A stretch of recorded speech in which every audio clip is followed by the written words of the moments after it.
What's up? Jay, firearms instructor in Central Florida. Been teaching the concealed carry class for 6 years, and I have a real big focus on states' laws and constitutional carry laws.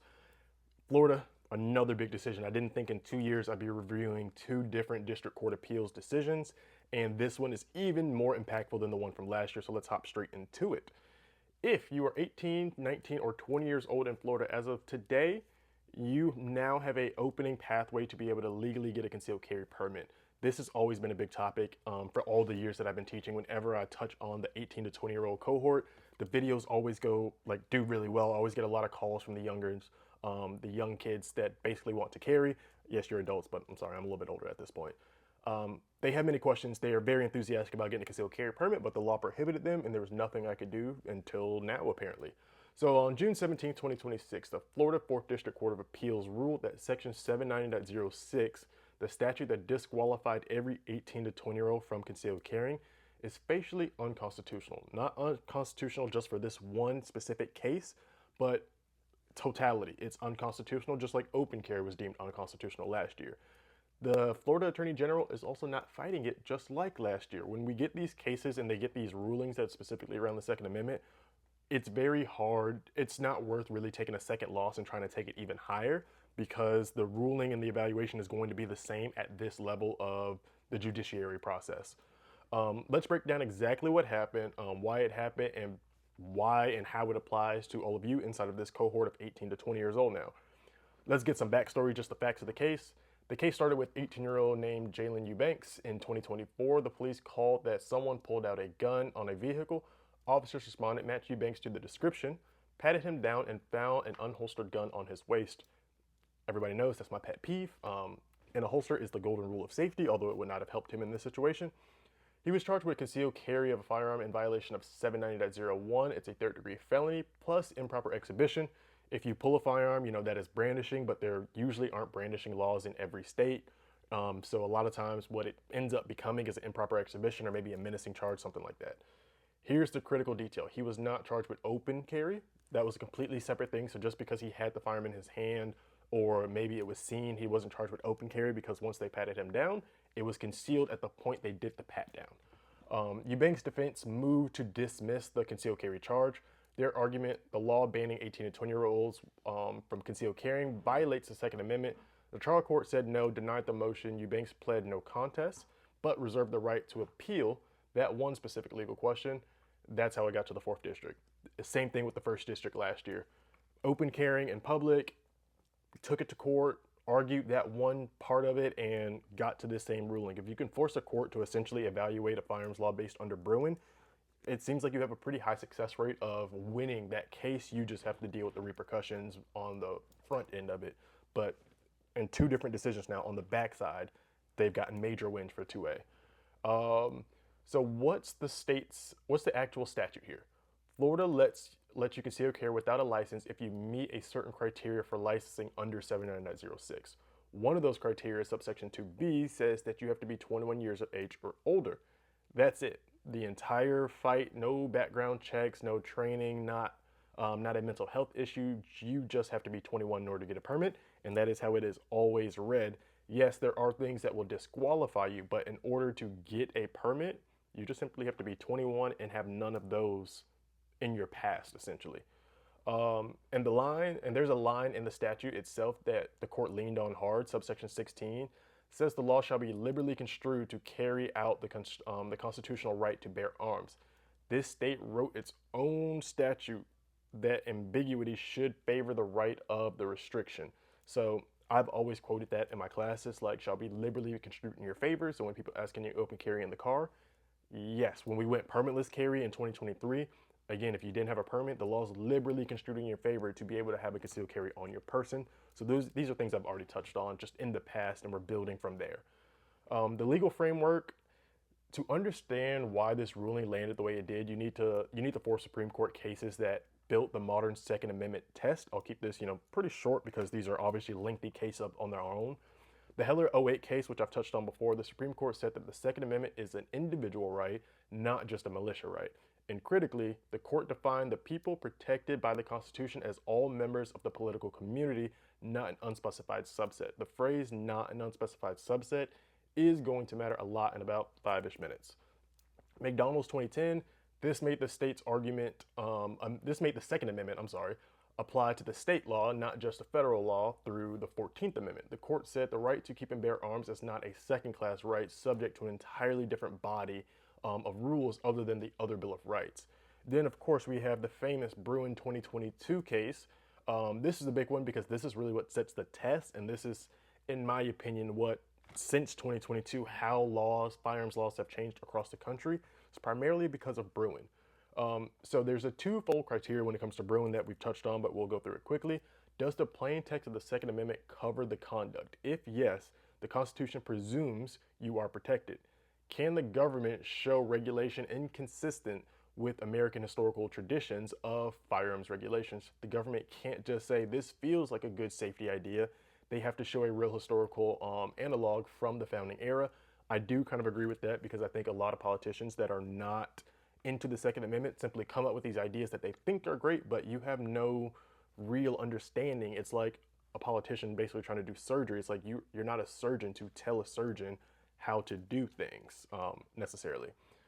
Bruen also says that the government can't simply poise that the regulation promotes an important interest. They have to prove it historically, so it can't just be because this is important to the public. You have to prove that this has been done before in order for it to be enacted. An example of that would be Rami 2024. This case upheld that disarming someone under a domestic violence restraining order, but the reasoning matters. The court said the firearms restrictions are valid when there is a finding that a specific person poses a credible threat, not when the category of people gets stereotyped as dangerous. We'll touch on that. Hold on to the last point. Like I said, we're going to talk about that one because it is a actually very important point to this argument. What were the state's arguments? The state attorney's office filed an amicus brief defending the law on two grounds. First, 18 to 20-year-olds were considered minors at the time of the Constitution was written, so they are not protected the same way. Secondly, the 18 to 20-year-olds statistically and disproportionately are responsible for firearms misuse. Both of these arguments lost badly. Here's why. Before I go into why, understand that the rule for 21 really came during the early 20s when we had the Prohibition era and you had some of the most infamous gangs like Babyface Nelson, Bonnie and Clyde, like all of them, like they were typically under 21 and running a wreck throughout America. And so that's where a lot of the NFA and a lot of these gun regulations really started to come in, is during the 1920s. That's a separate video though. Why the state lost, and we're going to take this point by point because I want you guys to really understand what's happening here. One, the minors at the founding. This is something that I also just learned reading this. The court's response is almost in how directly it cuts, in terms of, it's just really elegant in terms of how directly it cuts into their argument. We don't define adulthood today as the founders did in 1971. Florida law section 743.07 sets the majority at age 18. The 26th Amendment sets the voting age at 18. Florida statute says flatly that 18 years old enjoy and suffer the same privileges, rights, and obligations as a person 21 years of age, minus drinking.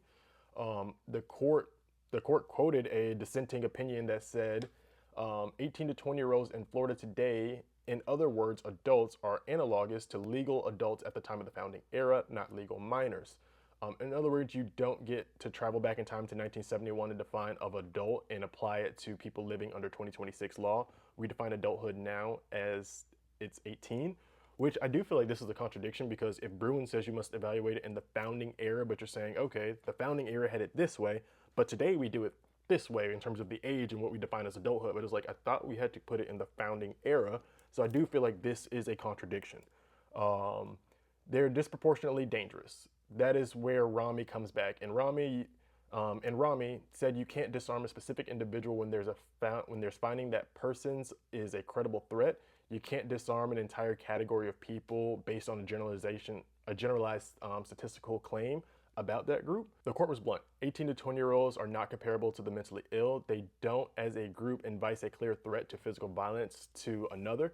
And we cannot deem a subset or a category of people dangerous solely based off rank belief. The phrase rank belief is doing a lot in terms of how they're using it. The court is saying that a statistical group is not the same finding as about a person. So the Constitution doesn't let you punish millions of law-abiding citizens, of law-abiding 18 to 20-year-olds specifically because a small number misused firearms. This is that is a valid argument that I've even had an internal contradiction with. I went back and forth with a lot of people in comment sections about a year ago when I said I don't really think 18 to 20-year-olds should carry. I will give my argument for that here. So if you're one of the people that go straight to the comments after I say that, just give me a chance to lay out my case and my reasoning. Let's keep going through the historical analog problem though. Under Bruen, the state needed to find that an actual founding era law that banned this age group from carrying arms. They couldn't. In fact, the court found the opposite evidence. The second Militia Act of 1792, passed 5 months after the Second Amendment was ratified, required able-bodied men to enroll in the militia and arm themselves starting at age 18. Two other federal court circuits, the 8th Circuit in Worth versus Jacobson and the 3rd Circuit in Laura versus Pennsylvania State Police, had already reached the same conclusion. No founding era restricted 18 to 20-year-olds from carrying guns. If anything, the law required them to. In my opinion, the nuance of the founding time is we were at war. I feel like being at war is not, like, laws are very different when we're at war and we're starting the country. I do think that Bruen should maybe be moved to a different era in terms of the evaluation and not just the founding era, because the founding era was a wartime era and we haven't been at war like that in ever. We've never fought a war on American grounds. I guess civil war, but not against a foreign body since then. But again, even in the Civil War, the militia was used in the Union. So I can concede those 2 points on that. If we keep moving, the infringement argument, one of the most important moves in this opinion, the court pulled an actual 1773 dictionary, Samuel Johnson's, to define what infringe meant in the Second Amendment when the Second Amendment was written. The definition: to violate, to hinder. This is where a lot of the two-way arguments come in, and a lot of you have given me those, and I do understand it. But again, me personally, I believe in nuance, and I get that right under the First Amendment. Why does it matter? Because it means that the law didn't need to totally destroy the right. Courts as unconstitutional just hinder it enough, or forcing an entire age group to choose between open, which is separately ruled unconstitutional in McDaniels, and then concealed when no other adult faces the same restriction, and hindrance at full stop. So again, we'd force an 18-year-old to look between open or concealed, but a 21-year-old today, like, they don't have to choose between that. We don't have to choose anything. So again, I can concede that argument to the court. The military argument, which I do have my arguments in here, the court's closing point on the merits of the case was basically going that, well, 18-year-olds are old enough to be recruited into the military and sent to defend the country with a weapon, but Florida says they weren't old enough to carry a weapon to defend themselves. The court called the exact contradiction out directly. But what everyone fails to realize, because I've heard this argument a lot, is that when somebody is recruited to the military, they go through firearms training. Moreover, military members are not walking around with sidearms and weapons on them on base. Like, they're just not. You ask it, so many of my friends are Marines, they're not wrap tight. Like, if you know Marines, they're not wrap tight.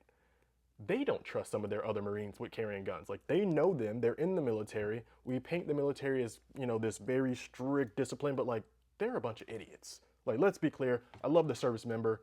I love my service members, love all my Marine friends, love all my service friends, period. But like, especially my Marine friends, they're not wrap tight. They're not wrap tight at all. They live on energy drinks, nicotine, and crayons. They don't allow themselves to walk around with guns every day. So to say that, oh yeah, they can go join the military, yes, they would get firearms training. But in Florida, we're not requiring them to get firearms training. Therefore, there's a clear contradiction there of saying, oh, they can go to the military and get training, but when they come to Florida, if you're 18 and you don't go to the military, you don't need training. You can just defend yourself. Well, one learned how to defend themselves, and the other thinks they're in GTA. That's my issue with that argument, is we don't require them to get training, and there is no option to not have training in the military. Most of them won't even touch a gun after basic training once they're in the military. Like, if you're not at the tip of the spear, you're usually not even touching guns. For example, my sister's in the Army, has been for like 10 years. She probably ain't touched a gun since she got out of basic, and it's been 10 years, and congratulations, because she just became a sergeant too. So shout out to my sister. This isn't happening in a vacuum. Let's talk about the McDaniels case, because this is where we went to open carry of last year. This isn't happening in a vacuum. Earlier this year, Florida 1st District Court, which really was last year, Florida 1st District Court, McDaniels versus State, Florida open carry ban is also unconstitutional. Two different districts, two different forms of carry, same conclusion in the end. Again, Bruen really allows this to happen. The state can't lock 18 to 20-year-olds out of public carrying entirely, because they are allowed to vote, again, as many of you have stated. But important nuance, the fourth district didn't rule it narrowly in Eubanks' specific situation. They went further and said that concealed carry ban is unconstitutional for the entire age group, regardless of whether it's open carry is available to them. That's what facially unconstitutional means here. It's stronger than the ruling that had to be, so it's even stronger than open carry, which is basically saying that, hey, yeah, it's illegal to ban open, it's unconstitutional to ban open carry. They're saying you can't stop an 18 to 20-year-old from open carrying, concealed carrying, point blank, full stop. They are allowed to do both because they are a part of the political class. They are considered an adult in today's terms. Again, I can concede this argument to them. What this actually means right now. So if you've seen, like I am reading a script, I'm trying to do better in these videos about just not talking so fast, but let's get to the part where I kind of just give you my thoughts. What this really means, first, the state is not fighting it. They are going to work with the FDA to basically allow 18 to 20-year-olds to go through the process to get a concealed carry license. Here's going to be a little ad somewhere. Maybe I've already put the ad in somewhere, but like, come and take the concealed carry class, because going back to my argument of the military is like, yes, 18-year-olds can join the military and go fight. They are mandated to get firearms training. Like, there is no option when you go to any service, any branch, you are forced to get weapons training. They know how to take it apart. They know how to clean it. They know what weapons go where. They know how to do a consortium of different things with the weapons that they may use. And then again, on military bases, they don't walk around with weapons. Like, if you're not a person that fights with the gun, you don't have a gun assigned to you. You just don't. One of my closest friends was a pogue, and he's doing all the logistics and parts and pieces and things like that. Like, they're not carrying guns every day if it's not, they're not like civilians. They don't carry guns like we do. Therefore, that's a very different culture than American public culture. American public, like, we've seen just all the YNs, all the Glocks with switches on it, all these things. We constantly see it on Instagram. Large crowd, you hear shooting, things go crazy. Now, if there's only statistically, right, if there's a small group that statistically does create the issue in the young age of higher firearms violence, now we're going to add all the people that don't fit in that category. We're going to let those young 18 to 20-year-olds carry a gun. But again, Florida's not mandating that you get a permit, which requires that you at least learn the laws and at least shoot 5 shots with an instructor that can show you proper grip, that can show you and answer the questions that you need. Because again, as a firearms instructor, and I know a lot of you aren't, or maybe you are, I have opened my number for 6 years to allow anybody across this country to call me with the firearms question, even if you're not in Florida State. A lot of the 18-year-olds, they do want to do it right, and I love that, and this is a pathway. So again, new concealed carry class is available. Click the link in the bio to actually go and book it. It answers all the questions of what you need, how much it costs, all that good stuff, because I know you guys actually do. You've been calling me for years. But for all of you that are like, yeah, and just want to start carrying, or maybe the ones of you that are like, hey, we're permitless carrier, we're constitutional now, full stop, I'm gonna just go and carry. You need to know the rules of it. Like, you need to know your ROEs, your SOPs. Like, you need to know rules of engagement, standard operating procedure, for those of you that don't. But you need to know those things. And if you don't, you will go to jail. Just because you thought self-defense was justified in that moment and your life was in danger doesn't mean you fit the criteria to actually use self-defense. Prime example, in this situation, he's 20 years old. He brings the weapon out. He gets charged with concealed, right? Okay, let's say for this case example, this happens now for somebody else today. They won't be charged with third-degree felony possession of concealed, but you still get an improper exhibition charge, which is a firearms charge. And if that charge goes, you may then still lose your firearms rights because you improperly exhibited a firearm.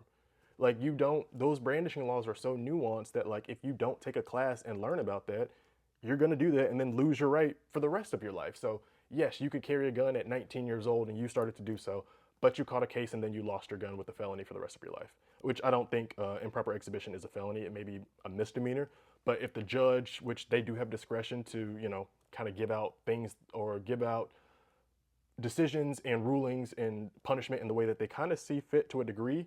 Yeah, you got to carry at 19, 20 for a year, but then you lost it for the rest of your life because you did something that was not in the ROEs and SOPs of carrying a weapon, and no one taught you because you were 18, you went, got the gun, and then you came back.